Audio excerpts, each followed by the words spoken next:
All right, Nevada. I think we are live. So we have a big game, home stretch of the season. I'm pretty fired up for this one. I think the easy thing to do is compare Michigan's game against Penn State, but the truth is, it's very different when you're playing on the road at Happy Valley. So last I saw, the point spread was at minus 15.5. Thoughts on that spread and kind of where you see Ohio State as far as its performance today? Well, I've got kind of mixed emotions right now in the game. History and everything about the game. From a gambler's perspective, just looking at the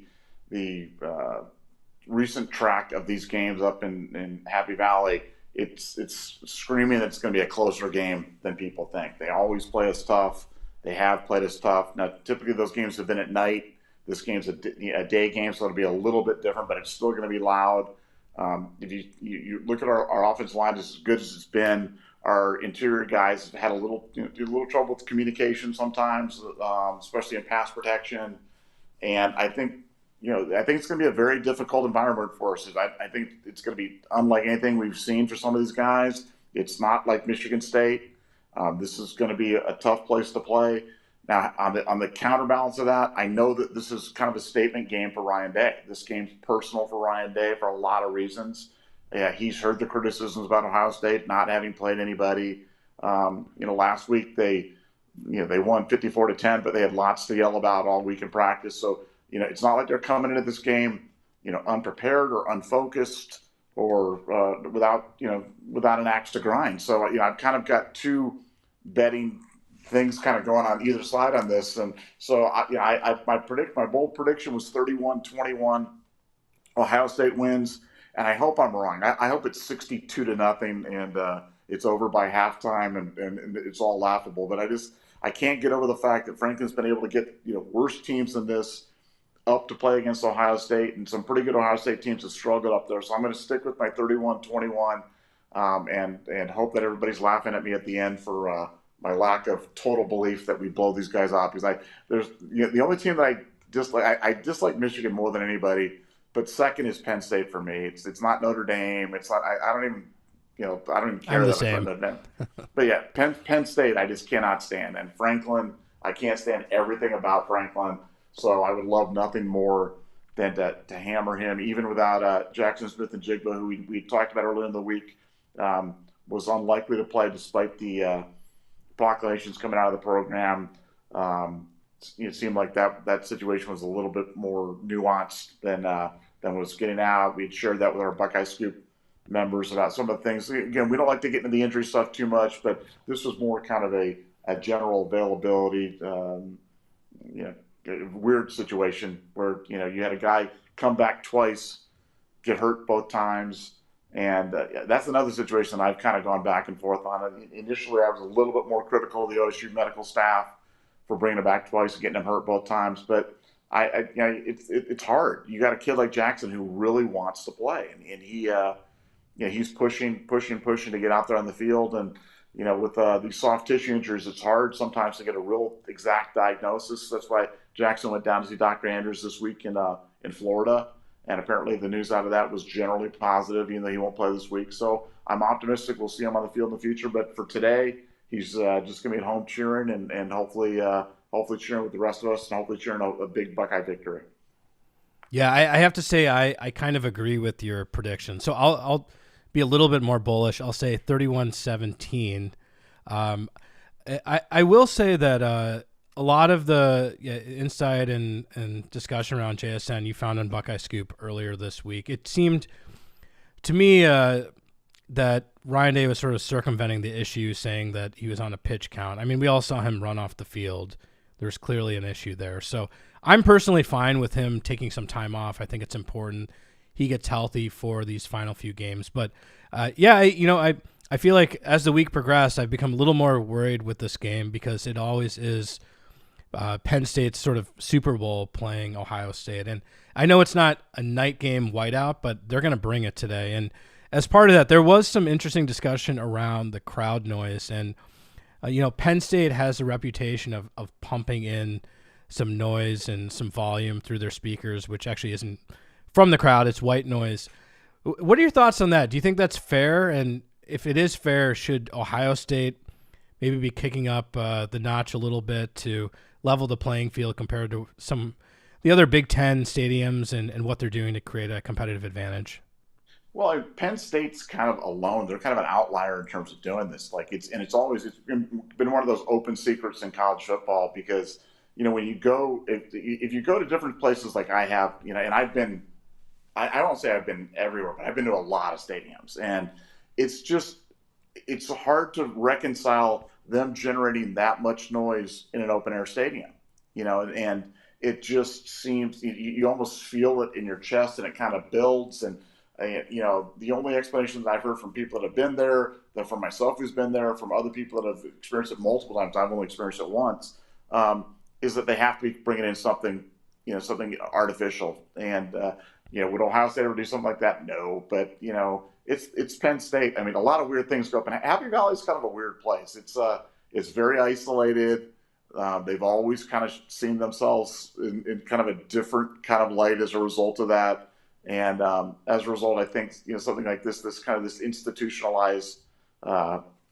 Is it cheating? Yeah, they're definitely. It's definitely against the rules. But I absolutely believe that they do it because I just can't believe that they can generate that much noise just by yelling. And again, I've been up to Seattle for the Seahawks, where they have the best home field in the NFL, and it does not compare to what goes on up at Penn State. And really, that's just and it's great. And that place is loud, and it's it's a different kind of noise. That's why like I said, I've been to all these stadiums, and you can feel loud, even 130 decibels or whatever. But this just feels different because you feel it, and I think that can only be mechanically generated. Are there any concerns, because if you think about CJ's career at Ohio State, I mean, he's had a few road games, but obviously Michigan last year, but I don't think anything even comes close to this as far as the crowd and the atmosphere. This will be an interesting test. Obviously, CJ, one of the most talented, if not the most talented quarterback in Ohio State history, but sort of the small minority of fans, a little bit of pushback on his tenacity and toughness at times. I feel like this will be a really good opportunity for him to prove it in a very hostile environment. At least from my standpoint, like, nothing comes close to this. I know Michigan gets loud, and it's obviously the game, but it seems like this Penn State game will be his toughest challenge as far as an atmosphere in his career. Well, yeah, and no matter what you do to try to tell these guys to prepare for this, it's not the same. It's not. It's going to be louder than they think. It's going to be different. It's going to be more confusing. And so for a team that hasn't experienced it, and like you said, C.J. Stroud's never experienced anything quite like this before, and so it's going to be interesting to see how he holds up. And that's frankly is one of my concerns. Why I think the game will be a little bit closer, because I just think the atmosphere can be overwhelming, and if they have some early success, if Clifford's able to use his legs and extend some drives, and he's a guy that's been around for a long time. Their quarterback's been around 6 years, 7 years. I mean, whatever it's been, he seems like he's been around forever. And if we've talked about some of the things that that had been challenges for us in the past, it's been the running quarterbacks, and they break, contain, and break our back with thing. And Clifford will absolutely do that. So it's not going to be like Iowa, where the quarterback is just throwing the ball right to our guys. So. It's going to be a heck of a game. I think we're going to find out an awful lot about this Ohio State team, more so than we probably have in all the other games combined this year, and that's why I'm so excited. I can't wait for kickoff, and really excited to watch the game.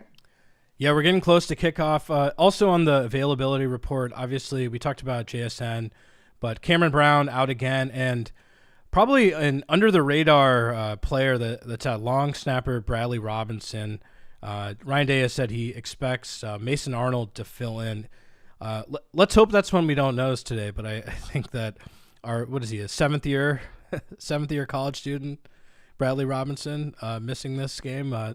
Something to be concerned about, and certainly on the radar, right? Well, after last week with the college team, and I'm sorry, I can't remember. I posted about it, but I can't remember exactly what team it was. But he literally sailed 4 punts over his punter's head for 4 safeties. The first time it's ever happened in college football history. So yeah, long snapper is a position that you don't notice until you notice it. And so let's watch the first long snap back, or let's hope we have no punts at all. and not even have this be an issue. But I don't think yeah, Michigan punted actually. So yeah, that's a metric in my head. I'm watching for that. yeah. No, let's have to go for no punts and hopefully nothing eventful on the special teams. Well, on a positive, the availability report, Tyler Friday is returning, so that'll be nice to see. So let's get to. I have some props for you for this game. We talked about the line at minus 15.5, but let's go through some of these. So first of all, I'm going to take the under here. The over under for the game is 61. That was as of a few hours ago this morning. Thoughts on that over under? I mean, I guess you already made your score prediction, so I kind of know where you stand there. Yeah, I'm definitely going to be under, and I think I might have even been generous with the. I think I probably like your score better than my score. I mean, 21 is really giving Penn State a lot of credit and taking away from our defense, and maybe that's the right thing. But this game just feels underish to me. I mean, it would not shock me at all to see this be a 24-7 game or so. I think this game could go really under. I see very few paths to this being an overish shootout type of affair. That just doesn't make sense to me. Now, obviously anything can happen in betting, but this just feels underish to me for sure. All right, so let's get to the receivers. We had Emeka over and under for receiving yards at 78.5 and Marvin Harrison Jr.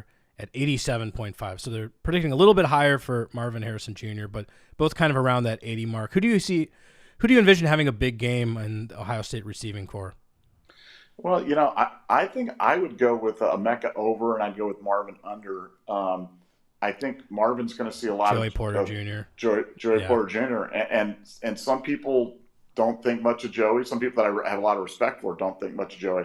I do think a lot of. I've seen him play. I've seen him play since he was a little kid, and I think he's a really big time talent. And there's been some questions with Marvin about how he does with aggressive in your face man to man off the line coverage. Well, he's going to see a lot of that today. So we're gonna find out. But if I was betting those player props, I'd go Emeka over and Marvin under.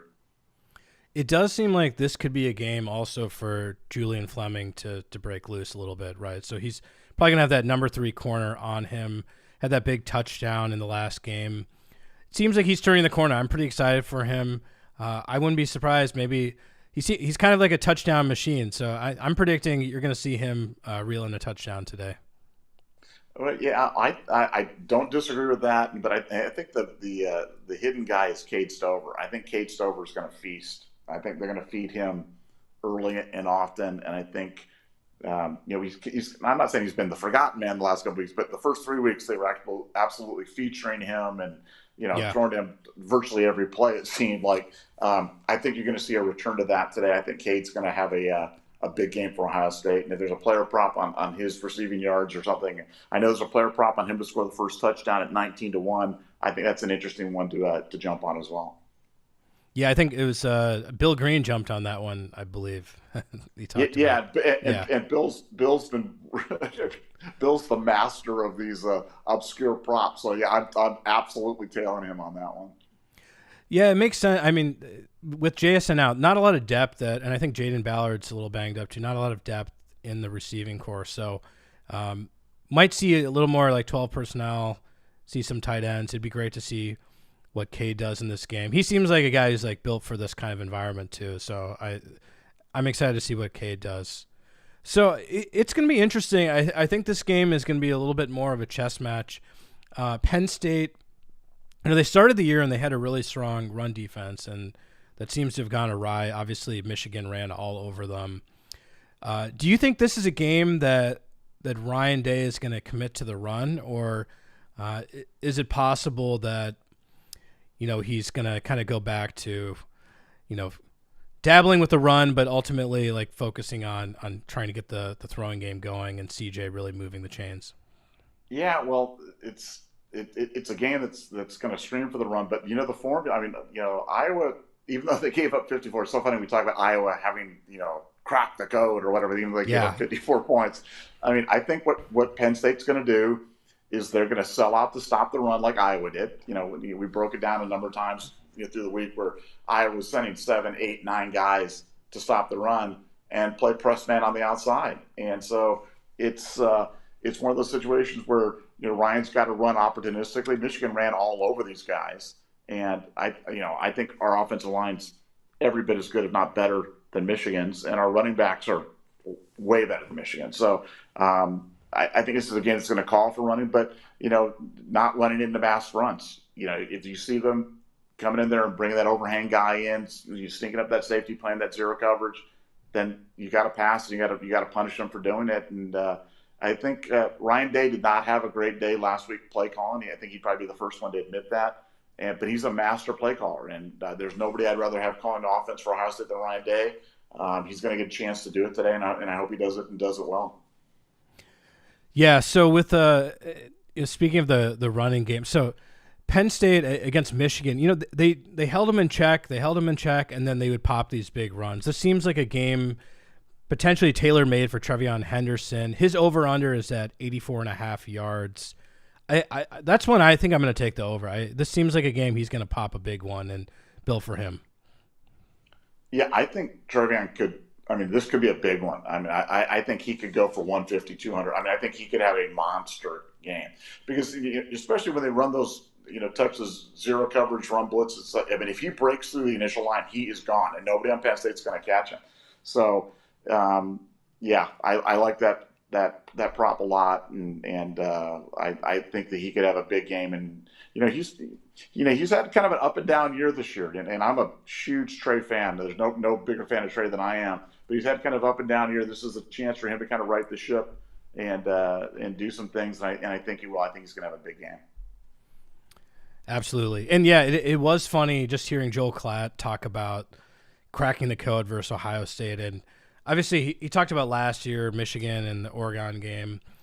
I don't think it's not really comparable, right? We're talking about a totally different defense. And then Iowa cracking the code, and yeah, that was a blowout. So interesting kind of where they're at. So let's turn it over to the defense today. Any concerns going against this Penn State offense? We feel like their offense, it's not particularly explosive, but it's a solid offense. Is this Jim Knowles' biggest test this year? I think it is for sure his biggest test. Again, just because of the environment, you're not going to get any calls. Franklin's going to be screaming at the refs all the time. They're going to get away with holding. They're going to do stuff, and they've got a clever quarterback. Clifford's better than people think. I think Clifford can make throws. Clifford can scramble. Clifford can get them out of bad plays and out of bad formations. So, I think this is going to be a good, solid test for us. But, it's not – but, is it insurmountable? Not at all. This is a defense – or, an offense that we should throttle, and we can throttle. We're a very, very good Ohio State defense. I think this is a statement game for us to find out how much we've improved from last year. We've all seen with our own eyes how much more coherence and rationality and structure there is to the defense. We're going to get a chance to see all that on display today against Penn State. I think last year when we talked about things going wrong, like we talked about the Oregon game, how much went wrong for the offense? I can't remember how many yards the offense went for in the Oregon game. They threw for a lot of yards in that game. It was a ton. It was a ton. And in the Michigan game, same thing. We scored. How many points did we score? The games last year were lost on defense. Last year it was 7.5 yards a carry a game for the Michigan game, 9 yards a carry in the second half.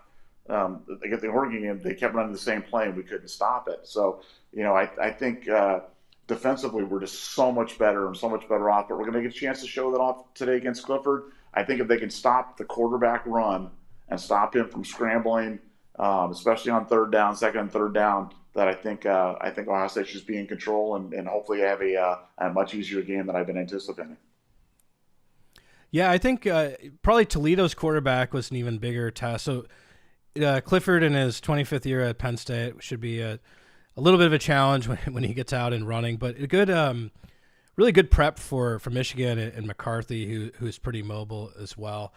Is there a player on the Ohio State defense you expect to have a big game? I think it's easy to, and this is sort of a safe pick, but I feel like Mike Hall in that environment, I'm really looking forward to seeing him get turned loose. Yeah, I mean, Mike's a guy that, if you remember, we were talking about him through the summer when nobody really knew who he was, and or very few people knew who he was, and boy, he's been a high impact guy. Just I mean, you can when you talk about him now, and you talk about potential All American type of you know notoriety. It's not a joke anymore. People know like, wow, yeah, this guy really could leave here as an All American. The guy I'm looking for to have a big game is Steele Chambers. I think Steele with his speed. And you got to imagine they're going to have him spying Clifford, kind of running side to side. I mean, Tommy's going to have a big game. You know that for sure. But I think Steele's kind of the key for that defense. Keep that quarterback in check. Be able to run him down when he eludes the pocket. And the defensive backs have just got to hang in there. With no Cam Brown too, you're down a few pints. Penn State doesn't have particularly explosive guys on the outside, but they can throw it and they can catch it. And like I said, in that environment, every time you get a little handsy, Penn State's going to be screaming, and the refs are going to be influenced to throw flags. And don't think that makes a difference, because it does. It makes an absolute difference. So I think we're going to have every bit of adversity thrown at us today, and we'll see how these young guys do. But I'm cautiously optimistic. Perfect. So, question from the chat. I don't know if you want to put an exact number on it, but how many sacks and pressures are you expecting today on Clifford? Are these guys going to be causing havoc, or do you think the Penn State line's going to hold up? I think Clifford's going to be getting rid of it quickly, and I think they're going to be moving him around. So I don't think it's going to be a sack-a-rama. And again, I really hope I'm wrong. I hope we have 15 sacks, and everybody's like, Nevada, you're so dumb. But I'll say we get him a couple times, but we'll pressure him a bunch. We'll squeeze the pocket. We'll pressure him a bunch. We'll get in his face a lot, and hopefully force him into some bad throws. But I don't think it's going to be sack-a-palooza. But so I'll say 2 sacks for the OSU defense in a really solid defensive effort. Got it. So we've seen some discussion and sort of insights around the cornerback room on Buckeye Scoop. Denzel Burke, really kind of an up and down year. Do you think this is a game where he comes out and shines again? Yeah, he's trending up. We had an update from the helping technician. We had some information that I had not heard, and actually was pretty encouraging to me, talking about how Denzel's really starting to come along, and that's really great news. You're talking about a kid that we had high hopes for last year that really kind of came out of nowhere and played really well. But HT saying he's trending up, and when HT talks, I definitely listen, and I would encourage everybody else to definitely listen as well. So it sounds like he's on the he's been on the mend, getting a little bit more focused, kind of getting out of his head, and really looking good in practice, and hopefully that translates to a big game today up in Happy Valley. Absolutely. So speaking of players that expect to have a good game, Zach Harrison's been on quite a tear lately. Do you expect that he's going to continue that today? Because I'd love to see that.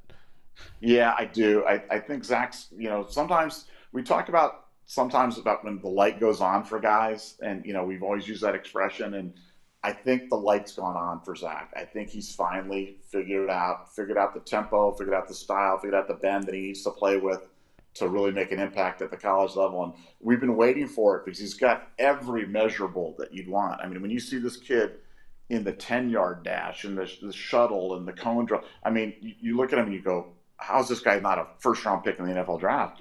And it just has not translated to the field. But lately, he's starting to figure out. And when kids do that, watch out. So, I expect to see a big game out of Zach, and I expect to see the rest of the season to be big for him, because he's been super impactful. They've been moving him all over the line. They've been moving him on the nose. They've been moving him to the 3 technique. They've been moving the edge. They've been moving him. They've been overloading his side. They've been dropping him back. And he's starting to really come. And that's really good news for an Ohio State defense that needs him to be impactful, and he has been. And I expect for that to continue today. Yeah, let's hope so. That a lot of fun to see that D-line get after Clifford. Turning elsewhere in college football today. So, unfortunately, Michigan State is sort of disappointed this season. But tonight at 7:30, we have 7:30 Eastern, Michigan versus Michigan State. Do you think there's any chance that, I guess, Michigan State can kind of continue their good luck and good play against Michigan, or is this one going to be over pretty quick? I think this one's going to be over pretty quick. And Michigan State's awful. The whole Big Ten's awful. I mean, you really look at it, and it's uh, it's sad to say, but I mean, other than Michigan's legit. Michigan's legit. Even though I still am convinced that we're going to boat race them. I thought they were legit when we scored 62 against them in 2018. I just don't see much else. I mean, Illinois is a little better than people thought, but these other teams that have been traditionally good. I mean, look how bad Iowa was so impossibly bad, and Michigan State kind of falls in that category as well. So no, there's no magic. There's no continue the curse. I think Michigan goes on their revenge tour continues, and they go out there and hammer. Yeah, exactly. They're gonna bring out those old revenge tour sweatshirts or whatever it is, the Chase Winovich sweatshirts, and I think they hammered Michigan State. Yeah, I think he still thinks it was a mirage. I believe that was his quote. Yeah, absolutely. Yeah, I wanted to ask you about these Big Ten games, but honestly, the slate, you got Rutgers, Minnesota, Illinois, Nebraska, Northwestern, Iowa, Michigan State, Michigan. Not a lot of exciting things to talk about in that slate. I did see earlier on Fox an interesting statistic. They said that this Ohio State team is on pace for the highest points per game in the Big Ten in the last 100 years. They're currently at 49.6.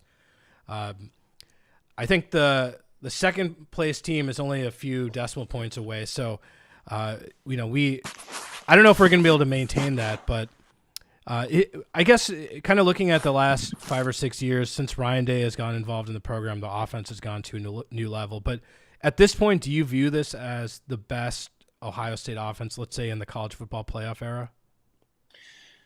It's so hard to say because I was a big Justin Fields fan, and I think that what that offense did against Clemson, I wish that we had just given them a semi-competent defense to work with, because I don't know how you compare to that one. I mean, Olave and Wilson in their prime, Justin Fields with his tremendous escapability, great arm talent.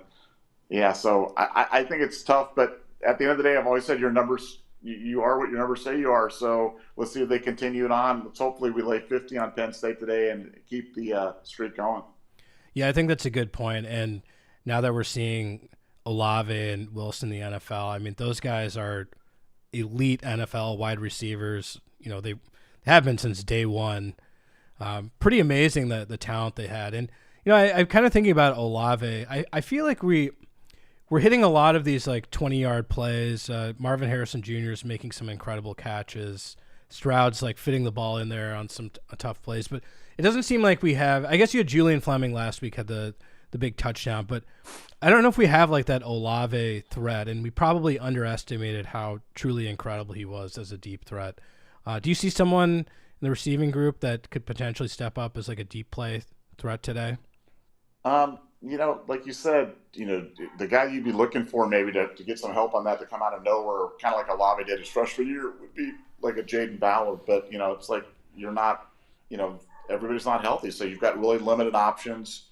You've got really, I'm not saying we have possession receivers because these guys are anything but possession receivers. But, short of a Mecca taking off the top of the defense, we don't really have a lot of those guys that can do that. I mean, Julian's done it, but he's not a classic blow the top off a defense. So it does, it makes it a little bit more difficult on your offense because you don't have that big play wide receiver. But hey, we've done so well so far. But no, I don't see that big over the top guy like Olave and Wilson. Those guys were both they spoiled us for sure. Yeah, Tyler in the chat brings up a good point.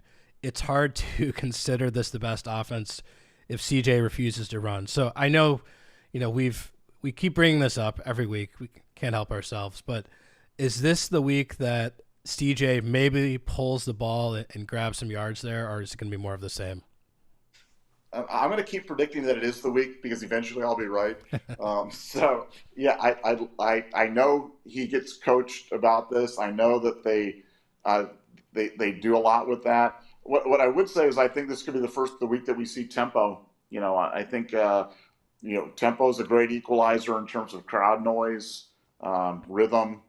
keeping the offense on track. So I'd like to think that they're going to be running. They practice the heck out of that as well. So I think maybe we'll see a little bit of CJ running. Maybe he'll run opportunity. Maybe he'll break one. He does whenever he runs. I want everybody in Buckeye to stand up and cheer and say Nevada said he would do it. So it's kind of like it's like Tinkerbell. We can bring Tinkerbell back to life. We can bring CJ Stroud running. We'll all cheer and hold our little hands. But I think we'll see tempo.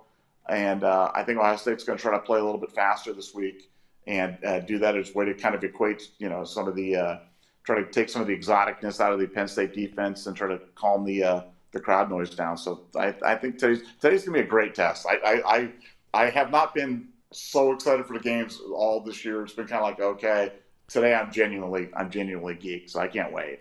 Yeah, I think I had the same sort of excitement for Notre Dame because at the time we thought Notre Dame might actually be pretty good. But yeah, I haven't really had that feeling until now too, and I love that it's on the road. It's going to be a great test. The one thing they do also with tempo, it seems we talked a little bit about like pumping in the artificial noise, but it seems like they also will keep it like the music going a little bit longer than they should. So tempo sort of removes that. But I don't know if you've seen in the past, like Penn State will, when they're on defense and the offense is out there, like they're literally snapping the ball and the music's still playing.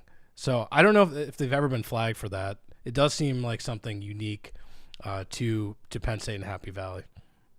Well, just again, you got to remember when you kind of wind the clock down and let the crowd kind of realize the clock's going down 8, 7, it kind of builds to a moment. You know what I'm saying? And that's the whole thing offensively. You want to avoid letting the crowd kind of build up to those crescendos and making it just impossible to call plays. And tempo's a good way to kind of mess with that. And I think we're going to see a liberal dose of that today. I certainly hope so. Like I said, they've been practicing it. I hope they have the courage to roll it out. Yeah, there's actually, I don't know if you've seen it on YouTube or if you saw it live, but there's a video of their whiteout game against Michigan, the first play from like a few years ago. And I have to say, it's pretty intimidating. They go out there, the music is playing, the crowd's going crazy, and of course they have Michigan has a delay of game on the first play of the game, right? And so that just can't have a start like that, but that really got their crowd going. So it should be an exciting environment. Looking kind of, I guess, back to the Big Ten, it seems like the most surprising team this year would be Illinois. So they have Nebraska today. Do you actually think outside of, I guess, the big three of Ohio State, Michigan, and Penn State that Illinois is the biggest threat in the Big Ten this year? I mean, I do. You use the word threat kind of liberally, but no, I think they're better. I mean, they're better, and their team definitely to keep an eye on. I think they're, if you're looking for that kind of that sleeper team to kind of come out there and sneak wins and kind of be there at the end, I think Illinois is a team that could do that. They're not bad. They're not bad and getting better. And I got to tip my hat to them because I didn't think they were going to be much at the beginning of the year, but they're one team that's definitely improved over the course of the season and definitely a solid group. So right now, I don't know if you have Big Noon kickoff on. So CJ Stroud leading the FBS with 28 touchdowns. Today, his over-under for touchdowns is actually at 3.5. So 3.5 is a lot. So, you got to get 4 passing touchdowns. What do you think about that one? And is that an over you would take, or being a little bit more conservative here on the score given the road environment? Yeah, it's one of those things where you've got two. Again, we talked about those two forces kind of battling here. You've got on one hand, Ohio State's got a lot of other weapons on the ground and can score a lot of different ways. But Ryan Day has been force feeding CJ, to get those stats to kind of build that thing because he really wants that Heisman winner, and it's manifested itself in terms of playing him way later in games than we would ever dream that he would. Games that have been out of touch, situations that we wouldn't think he'd be throwing. He's throwing. So I think you'd have to go over, even though that feels underrated to me. But I think you'd have to go over just because they seem bound and determined that anytime they're getting around the goal line, that they're going to be throwing because they want didn't want to pad those numbers, and they want him to win the Heisman, and Ryan Day wants to have a Heisman Trophy winning quarterback. They do keep him in a little longer than you'd expect. I think the dream scenario today, if we get up to a big lead and they get to bring in McCord, because we actually have some guys that I guess sort of shunned Penn State, picked Ohio State. So obviously Marvin Harrison Jr., Kyle McCord, same high school, heavily recruited by Penn State, ended up picking Ohio State. And then, of course, Julian Fleming, who's the number one receiver recruit coming out of Pennsylvania. I'm sure those are guys that are looking for a big game. I think Julian Fleming, especially because, injuries have, the perception was that maybe he was a bust, which is unfair because it's been totally, that perception was built around, injuries, which, he seems to be turning the corner on that right now. So he still has a lot to prove, and I think it could be a fun coming out party for him if he gets to do it against Penn State.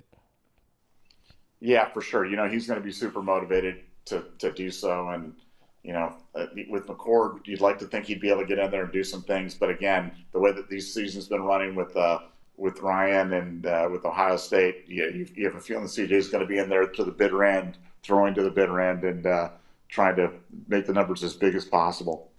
Yeah, and then sort of the reverse scenario is also true, I guess, for them. Do you think there's any chance we see Drew Aller in this game?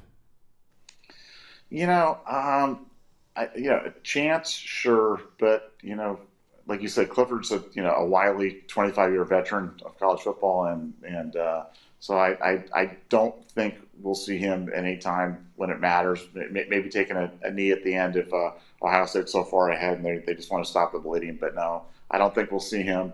Short of an injury, never rid an injury for anybody. But I think this is going to be the Clifford show, and he's good. Clifford's not bad. Clifford's he'll never be anything in the NFL. He'll never be anything at the next level. But as a college quarterback goes, he's not awful, and got to keep him under control.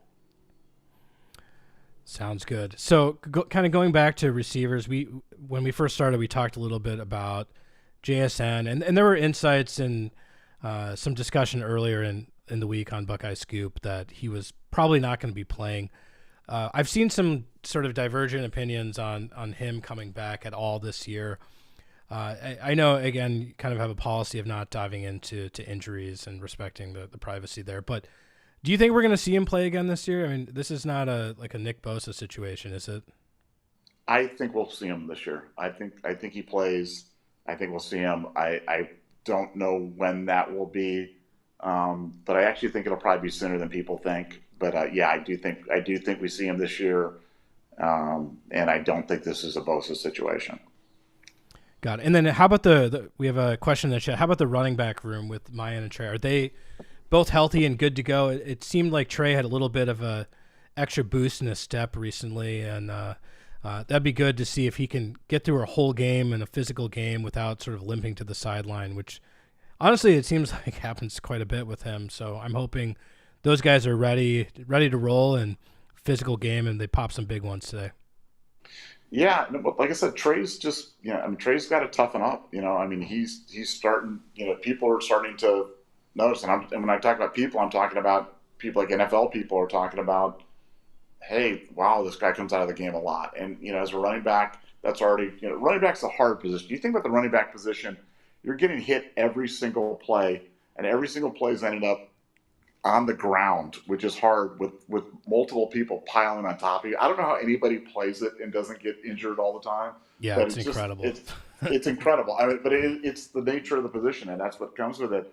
But he's got to toughen up. I know they've been on him about that because they felt like he might have pulled himself a little early. But again, it's hard with injuries because you don't know what's going on, inside a guy's body. You don't know what's, are you injured? The classic, are you injured or are you hurt?